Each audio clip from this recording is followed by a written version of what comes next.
actually have an intro for this review, but today's review is of Godzilla, the movie from 2000, with Matthew Broderick in it. It was a different take on Godzilla, that's for sure. The graphics could have been a lot better, even for a movie of its time, I personally think. They made it... The build-up to the actual Godzilla was really, really well done, because you don't actually see the creature until... it actually hits New York. You see bits and pieces of the creature, but you don't actually see any of the creature until that point in time. And, I mean, some of it did look real, and some of it looked really fake. If you've seen this movie, you would know what I'm talking about. But this movie was a different take on the Godzilla creature, or Gojira, as the Japanese called it.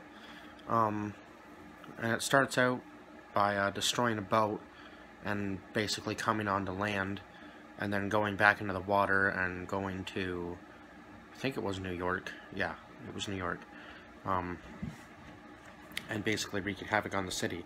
But this Godzilla, however, is pregnant from asexual means, which means that this creature is born pregnant and can have 12 babies at a time, basically. So yeah, it gives birth to 200 of them, I think, is what they say at the end of the movie. And because each creature is born pregnant, they can multiply up to 40,000 by the end of a year. So that's pretty insane. There was a love story in this movie because but it was kind of you knew it was coming because the two had been together before, and you kind of knew that they were going to get back together anyway. So that part was kind of obvious. I would give this movie about a 3 out of 5, just because there were a lot, like, the graphic-wise, and I didn't really like the way that the story was done for this movie. I've liked previous Godzilla movies where he just kind of wreaks havoc, and is just like the Godzilla of destruction. This was kind of an odd take on the story, I would say. So this might be a little bit of a shorter review because the storyline was kind of bad. It was a bad storyline for a Godzilla movie, as far as I'm concerned. But I'm actually surprised because this movie got... I read about this when I was a lot younger, and this movie got really good reviews, so I don't understand... but I guess this might have been before the time of Rotten Tomatoes was around, so that might be why it got better reviews. I don't know. I'll have to look up the Rotten Tomatoes review of this movie, because it might have gotten a horrible rating on Rotten Tomatoes. So I'll check that out. So yeah, basically this was a pregnant Godzilla who was male, not female.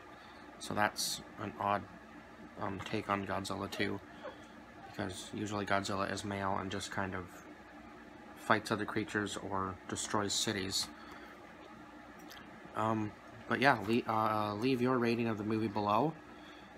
Like, comment, subscribe. If you haven't seen this movie, I wouldn't say that I necessarily recommend it, but you can go watch it anyway. If you like Godzilla movies, I mean, this is still a Godzilla movie, so definitely give it a watch. Just because it's not the worst movie in the world, but they could have done better, for sure.